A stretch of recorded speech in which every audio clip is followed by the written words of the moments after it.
Bacterias patógenas. Dejemos la parte esta de la industria, volvamos a lo que son patógenos.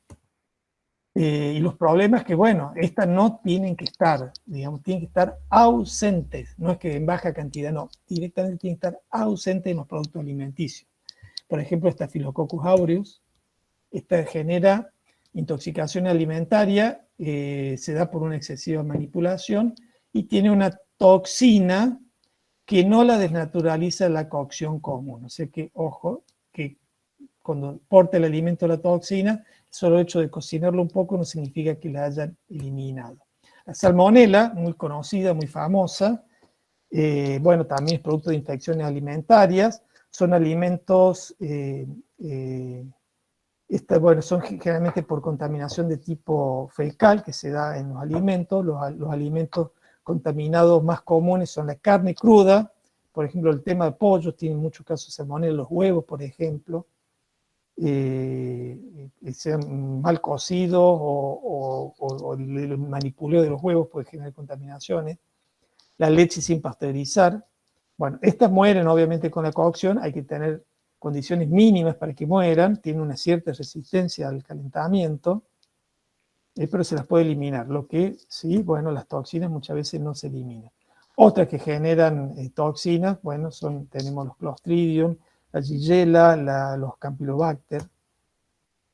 La Escherichia coli también, otra bacteria patógena, es normal en el sistema digestivo de los animales, es decir, nosotros tenemos Escherichia coli en nuestro tracto digestivo. Algunas son patógenas, otras no, se utilizan como indicador principal de contaminación fecal en los alimentos. Por ejemplo, transmitidas por lácteos, jugos no pasteurizados, carne elaborada y cocida de manera insuficiente, frutas y hortalizas crudas, además de un manejo y almacenamiento inadecuado de los alimentos preparados. Bueno, la Escherichia coli provoca enfermedades que son graves, tiene una toxina, esa toxina es producida por esta cepa de Escherichia coli, como le dije, hay Escherichia coli que no pasa nada, y hay otras como esta, por ejemplo, que genera una toxina muy potente, es la cepa que se denomina gigatoxigénica 0157.H7. Puede causar el conocido por todos ya síndrome urémico hemolítico.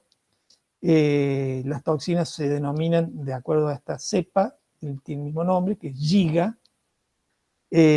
Afecta la sangre, los vasos sanguíneos pequeños, los riñones y sistema nervioso, genera como hemorragia, por eso tiene ese nombre, síndrome urémico hemolítico.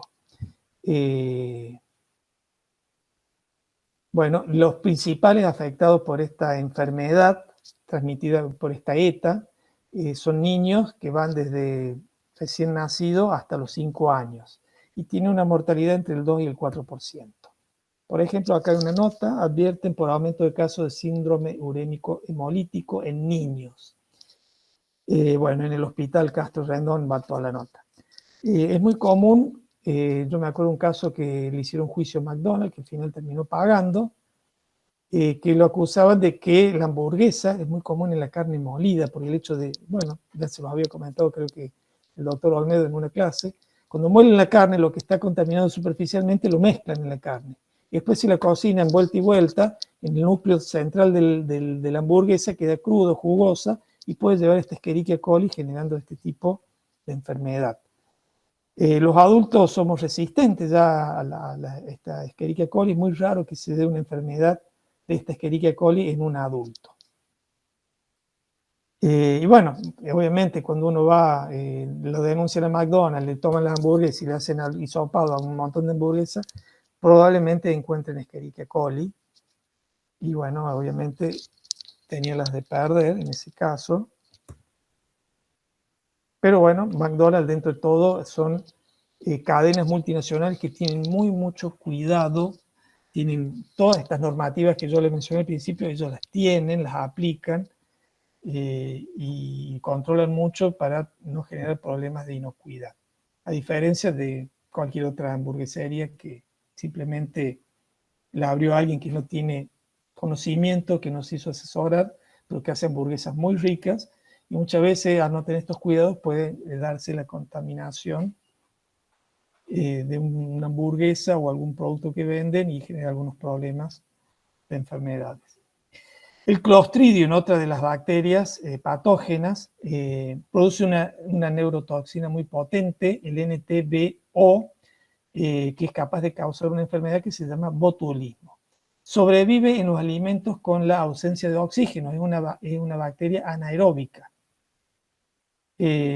Forma de botulismo, intoxicación butolínica, ingestión de bacterias y o esporas. Tengan en cuenta que acá la bacteria tiene una estructura de resistencia que se denomina espora. Esa espora obviamente se vuelve bacteria cuando se dan las condiciones apropiadas. Cuando hay condiciones inapropiadas, esa bacteria se transforma en espora y es una estructura de resistencia. También puede darse por la ingestión de la toxina, no necesariamente hay que ingerir la espora o la bacteria, sino uno puede ingerir la toxina y sufrir la enfermedad, obviamente, en cuadro leve y que se supere rápidamente, a diferencia de cuando uno consume la espora o la bacteria y bueno, y esta crece en el tracto digestivo. Bien. Quería mostrarle algo más acá antes de seguir avanzando. Bueno, esta parte, aunque las esporas de Clostridium son termoresistentes. Fíjense que ustedes dicen, bueno, el producto lo cociné hasta cierta temperatura, mate la bacteria, pero la espora no, porque la espora hay que aumentar aún más la temperatura para llegar a eliminarla. Entonces, bueno, posteriormente aparece la bacteria y genera la enfermedad. Bueno, la presencia de toxina botulínica en los alimentos en conserva se debe a menudo a una falta de control adecuado de los procesos. Bueno, esto tiene que ver mucho con las conservas. De hecho, por ejemplo, ven acá una notita muy interesante. Dice, caso de botulismo en Córdoba. 2 personas continúan internadas. Los afectados son una pareja bonaerense, están internados con pronóstico reservado. Consumieron escabeche de jabalí en San Marcos Sierra. Bueno, ojo ahí. Calentamos, esterilizamos, creemos que ya está todo listo, pero nos quedaron las esporas. Después el individuo consume, la espora es muy resistente a los líquidos del estómago, a la digestión, y en los intestinos se transforman nuevamente en bacterias, se multiplican rápidamente y generan cuadros severos de botulismo. En el caso de los hongos, se usan para, por ejemplo, para producir quesos, el famoso queso azul o Roquefort, no se puede usar esa palabra, solamente los que están en determinado lugar en Francia, que son los que tienen la patente, son los dueños del nombre, porque son los que hicieron este desarrollo. Se siembra un hongo que es el Penicillium, una especie de Penicillium, tengan en cuenta que Penicillium es un género que tiene muchísimas especies, se lo mezcla en la masa del queso y va generando todos esos crecimientos de hongos con esos ojos típicos, esos hojuelos típicos azulados, que es el propio del queso. Se lo utilizan para la maduración y curación de queso. Estos mohos aportan sabor y aromas a quesos como, en el caso, bueno, estamos hablando de Penicillium en general, el Roquefort, que sería el queso azul, Cabrales, Brie, Camembert o Gorgonzola. Algunas especies de Aspergillus se usan para fermentar la salsa de soja y producir ácido cítrico o ácido glucónico. O sea, no es solamente para hacer queso, pueden hacer, por ejemplo, productos. Quiero fabricar ácido cítrico, bueno, siembran Aspergillus, le dan en medio y después van extrayendo el ácido cítrico o el ácido glucónico. En el caso de Saccharomyces cerevisiae, se emplea para hacer, por ejemplo, alimentos muy conocidos por todos, pan, cerveza, vino.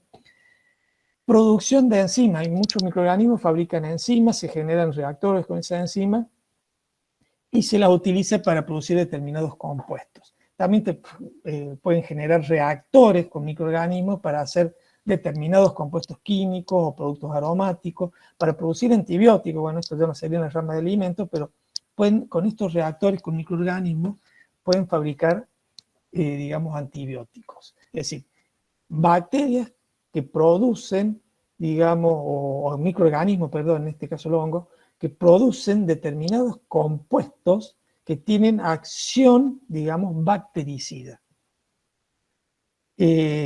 También se pueden usar para biodegradación en caso de residuos industriales, residuos agrícolas o de subproductos que quedan de la industrialización.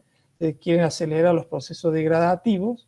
Bueno, hay microorganismos que se encargan de hacer eso.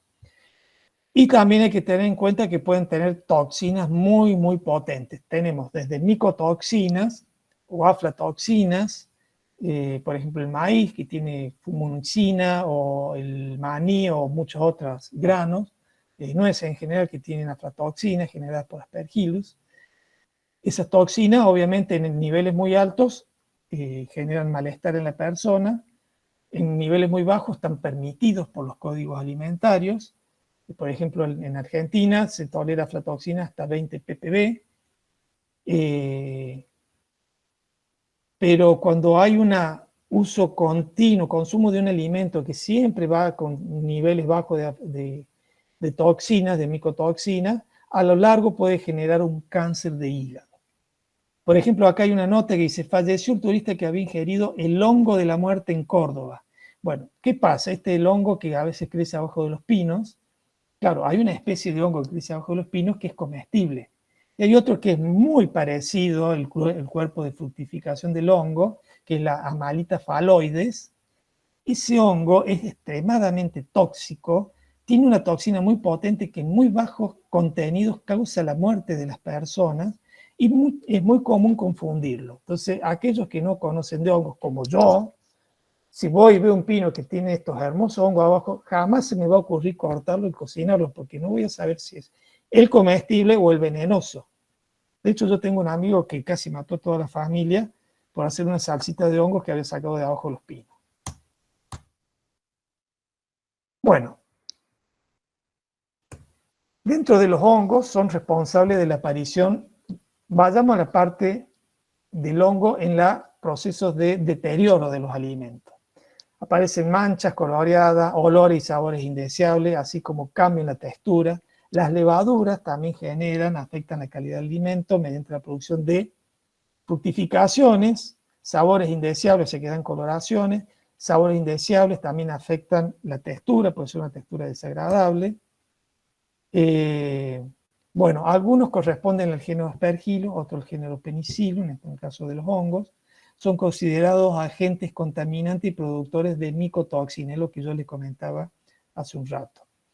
Pueden poner en riesgo la salud del consumidor. Obviamente, como les dije, los códigos alimentarios tienen límites, tal toxina hasta tal valor, en tal producto, porque no es lo mismo que haya una toxina en la leche, que se toma todos los días varios vasos, que haya una toxina en la nuez, la que se come una vez a la semana, digamos, estoy exagerando un poco.